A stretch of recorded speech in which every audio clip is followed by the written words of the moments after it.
नमस्कार दोस्तों, कैसे हैं आप सभी लोग। मैं आशीष विश्वकर्मा आप सभी का अपने यूट्यूब चैनल धाराइस में एक बार फिर से स्वागत करता हूं। दोस्तों, एक ज्योग्राफी का एक ऐसा जो है टॉपिक बंदरगाह, जो सारे क्वेश्चन यहाँ से जो भी एग्जाम आप दे रहे हैं वो यहाँ से क्वेश्चन जरूर पूछा जाता है पेपर में। इसलिए आपके लिए एक टॉपिक लेकर हम आए हैं बंदरगाह का। और आज बंदरगाह से संबंधित हम सारे जो है जो इस पे पॉइंट्स बनेंगे वो सारे पॉइंट्स से देखेंगे दोस्तों, ठीक है ना। तो चलते हैं हम लोग भारत के बंदरगाह के बारे में देखते हैं दोस्तों। तो देखो, भारत के बंदरगाह, अब भारत के बंदरगाह में ये देखना है कि भारत के बड़े कौन बंदरगाह और छोटे कितने बंदरगाह। तो दोस्तों, सबसे पहले हम बात करते हैं बंदरगाह की, और वो भी कैसे, बड़े बंदरगाह। तो दोस्तों, बड़े बंदरगाह का जो नियंत्रण रहता है वो केंद्र सरकार के पास रहता है। केंद्र सरकार के पास रहता है, जिसमें बड़े बंदरगाह भारत के जो है वो 13 बड़े बंदरगाह है। कितने हैं? 13 बड़े बंदरगाह है और 200 छोटे बंदरगाह है। छोटे बंदरगाह है कितने हैं दोस्तों? छोटे बंदरगाह है 200 करीब छोटे बंदरगाह है हमारे यहाँ, और भारत में 13 बड़े बंदरगाह है। तो बड़े बंदरगाह को नियंत्रण कौन करता है? केंद्र सरकार। और छोटे बंदरगाह को नियंत्रण कौन करता है? तो उसको लिस्ट में रख दी जाती है, कंकरेंट लिस्ट, जिसे हम लोग कहते हैं समवर्ती सूची। समवर्ती सूची में इनको रख दिया जाता है, और इस पर सबसे ज्यादा छोटे बंदरगाहों पर राज्य सूची का नियंत्रण होता है। राज्य का नियंत्रण होता है। राज्य का नियंत्रण होता है।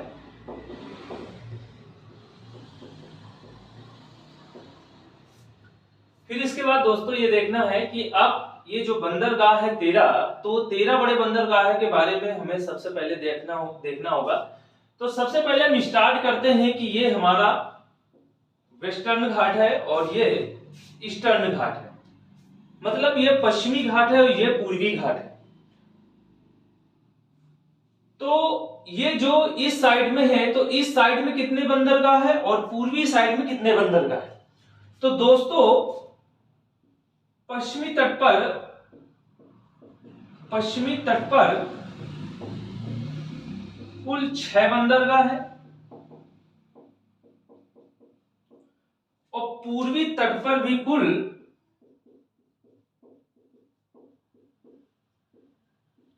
6 बंदरगाह है, और एक बंदर आपका ये है अंडमान निकोबार। ये क्या है? अंडमान निकोबार। अंडमान निकोबार। और अंडमान निकोबार में एक बंदरगाह है जो 13वां बंदरगाह घोषित किया गया है। तो दोस्तों देखते हैं 13 बंदरगाह जो 2010 में उसको इस्टेब्लिश किया गया है। तो ये उत्तरी अंडमान है, और ये मध्य अंडमान है, ये दक्षिणी अंडमान है। इसी पर राजधानी इसकी अंडमान की है पोर्ट ब्लेयर। Port Blair. अब पोर्ट ब्लेयर को 13वां बड़ा बंदरगाह घोषित किया गया। किस सन में? 2010 में। तो ये उत्तरी अंडमान है, ये मध्य अंडमान है, ये दक्षिणी अंडमान है, और दक्षिणी अंडमान में पोर्ट ब्लेयर है, और ये अंडमान निकोबार की राजधानी है। और उसी में एक बंदरगाह बनाया गया है देश का 13वां बड़ा बंदरगाह, जिसका नाम है पोर्ट ब्लेयर बंदरगाह। ठीक है, समझ गए होंगे आप लोग। अब हम लोग पश्चिमी तट के बंदरगाहों के बारे में देखते हैं दोस्तों। तो सबसे पहले हम कांडला बंदरगाह की बात करेंगे। तो दोस्तों ये देखिए कांडला बंदरगाह, देखिए ये कच्छ के रन में स्थित है। कहां पर स्थित है? कच्छ के रन में स्थित है। दूसरा, ये पहला पॉइंट हो गया इससे संबंधित। दूसरा पॉइंट ये है कि इसे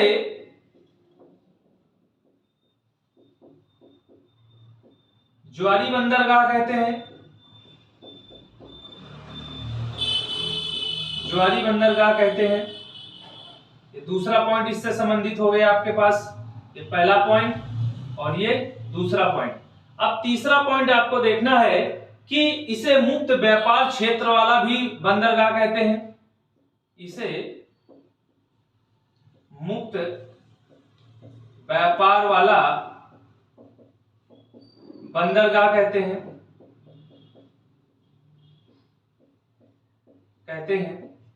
और इससे जो चौथा पॉइंट बनेगा, इसका नामकरण दीनदयाल उपाध्याय बंदरगाह किया गया। तो ये कांडला बंदरगाह के बारे में आप लोग पूरी तरीके से समझ गए होंगे। और कांडला बंदरगाह एक ऐसा बंदरगाह है जो उत्तर भारत से व्यापार के क्षेत्र से बहुत ही इंपॉर्टेंट है दोस्तों। इसलिए कांडला बंदरगाह, जितने सारे पॉइंट कांडला बंदरगाह से बने वो सारे पॉइंट्स हमने क्या लिया, और आप सभी लोग जो है नोट कर ले इसको जल्दी से, कि कच्छ के रण में स्थित है, इसे ज्वारी बंदरगाह कहते हैं, इसे मुक्त व्यापार वाला बंदरगाह कहते हैं, और इसका नामांकन दीनदयाल उपाध्याय बंदरगाह रखा गया। यहाँ से बहुत सारे जैसे सीमेंट उद्योग है और आपका कपास उद्योग क्षेत्र है, सिर्फ व्यापार क्षेत्र के लिए यहाँ से सारी चीजें जाती रहती हैं, ठीक है ना। अब हम बात करेंगे दोस्तों मुंबई बंदरगाह के बारे में। किसके बारे में बात करेंगे? मुंबई बंदरगाह के बारे में। नोट कर लिया होगा आप लोगों ने, जल्दी से, थोड़ा सा और टाइम दे दे रहे हैं आपको, जल्दी से नोट कर लीजिए इस चीज को। तो चलते हैं दोस्तों, अब हम लोग देखते हैं बंबई बंदरगाह के बारे में।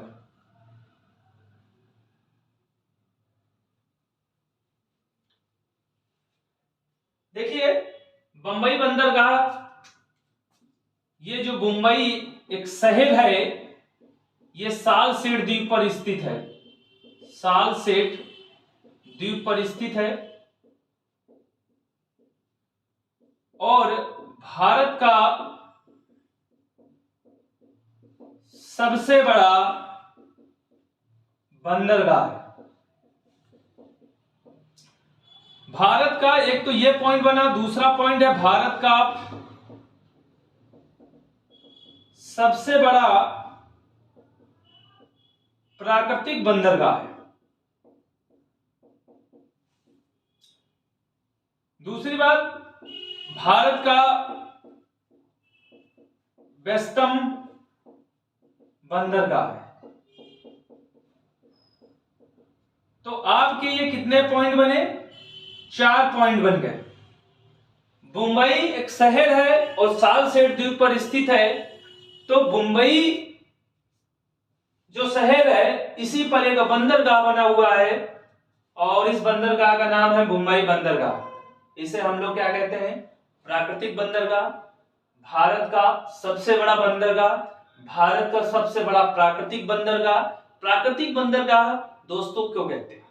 प्राकृतिक बंदरगाह एक ऐसा बंदरगाह होता है जहां पर हवाएं तटों पर रुकती हैं, इसी वजह से ये टेढ़े मेढ़े तट होते हैं और जो ऐसा बंदरगाह प्राकृतिक बंदरगाह कहलाता है। और वहां से माल उठाने में आसानी होती है, और यदि हवाएं सीधा टकरा जाए जहाज से तो वहां पर व्यापार में आने जाने ले जाने के लिए सारी दिक्कतें सहना पड़ता है। अब ये क्या है कि देश का सबसे बड़ा बंदरगाह है, इस पर सबसे ज्यादा भार है, तो मुंबई में एक बंदरगाह को और स्टैब्लिश किया गया जिसका नाम है नेहावा सेवा बंदरगाह। अब देखते हैं दोस्तों नेहावा सेवा जो बंदरगाह है इसके बारे में। सबसे पहले हम दोस्तों ये देखेंगे, ये भारत का कंटेनर युक्त बंदरगाह है। पहला तो पॉइंट दोस्तों ये बन रहा है।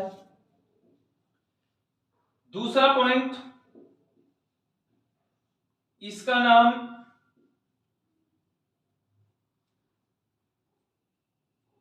इसका नामांकन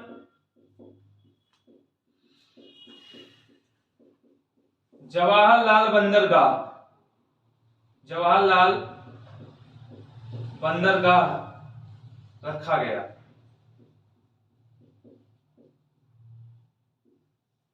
इससे सिर्फ 2 पॉइंट बन रहे हैं और ये दोनों पॉइंट आपके लिए बहुत इंपॉर्टेंट है।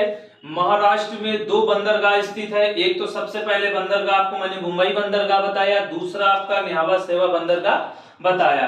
ठीक है, तो दोस्तों ये पूरी तरीके से आपको तैयार होना चाहिए। अब हम चलते हैं मार्मू गोवा। देखिए, देश का सबसे छोटा बंदरगाह के रूप में गोवा एक क्षेत्रफल की दृष्टि से जो है तो छोटा राज्य है, वहां पर एक मार्मू गोवा बंदरगाह स्थित है। इसमें हमको कुछ नहीं देना गोवा में कौन सा बंदरगाह स्थित है, तो मार्मू गोवा बंदरगाह स्थित है। अब हम बात करते हैं न्यू मंगलोर। अब देखिए, ये जो न्यू मंगलोर है ये एक बंदरगाह है। ये कहाँ स्थित है दोस्तों, ये कर्नाटक में स्थित है और वो गोवा में स्थित है। अब बात करते हैं कोचीन। देखिए, इसे पूर्व की रानी कहा जाता है, पूर्व की रानी कहा जाता है। ठीक है, किसे, कोचीन को, कोचीन को पूर्व की रानी कहा जाता है। तो ये चीज आप लोग ध्यान रखेंगे। मालाबार के तट में ये बंदरगाह स्थित है। ठीक है, और ये वेलिंगटन द्वीप पड़ता है, उसी पर ये बंदरगाह स्थित है। इसे पूर्व का रानी कहा जाता है या पूर्व का वेनिस कहा जाता है। ये अरब सागर की रानी कहा जाता है दोस्तों, अरब सागर की रानी कहा जाता है दोस्तों कोचीन को। ठीक है, ये मालाबार के तट पर वेलिंगटन द्वीप पर स्थित है दोस्तों। अब हम बात करेंगे तूतीकोरिन। तूतीकोरिन तमिलनाडु पर दोस्तों स्थित है। तो ये तमिलनाडु हम लिखे दे रहे हैं आपको, तमिलनाडु। और तमिलनाडु पर तूतीकोरिन एक बंदरगाह है और इसे हम कह सकते हैं भारत का दक्षिणतम बंदरगाह, भारत का दक्षिणतम बंदरगाह। क्या कह सकते हैं, भारत का दक्षिणतम बंदरगाह। ठीक है दोस्तों, ये चीज क्लियर हो गई। अब दोस्तों ये है चेन्नई। चेन्नई भारत का सबसे पुराना बंदरगाह, भारत का सबसे पुराना बंदरगाह, भारत का सबसे पुराना बंदरगाह कौन सा है, चेन्नई है। और भारत का कृत्रिम बंदरगाह भी है, भारत का कृत्रिम बंदरगाह। तो इससे 2 पॉइंट आपको दोस्तों बनते हैं। भारत का कृत्रिम बंदरगाह भारत का सबसे पुराना बंदरगाह है और देश का दूसरा सबसे बड़ा बंदरगाह है।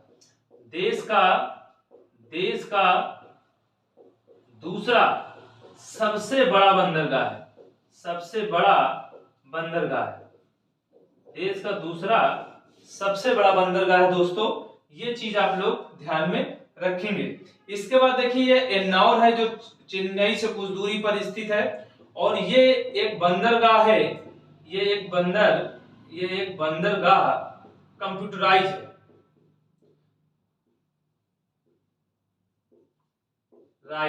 कंप्यूटराइज है या निजी बंदरगाह कह सकते हैं हम लोग, प्राइवेट बंदरगाह, निजी बंदरगाह की श्रेणी में रखा गया है। निजी बंदरगाह कहा जाता है। अब दोस्तों हम देखने जा रहे हैं विशाखापत्तनम।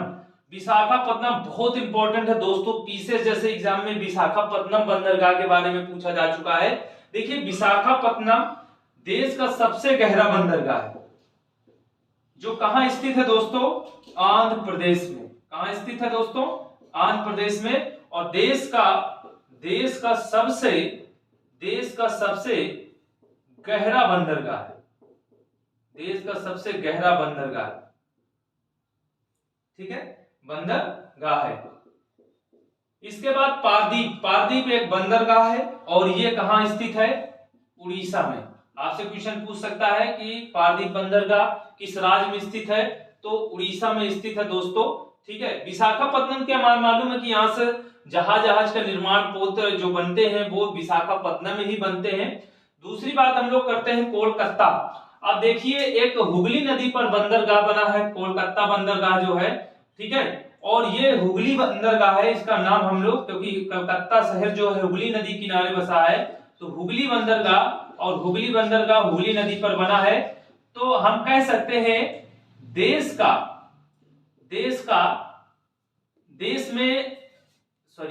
नदी पर बनाया गया देश का पहला बंदरगाह, नदी पर बना देश का पहला बंदरगाह, देश का पहला बंदरगाह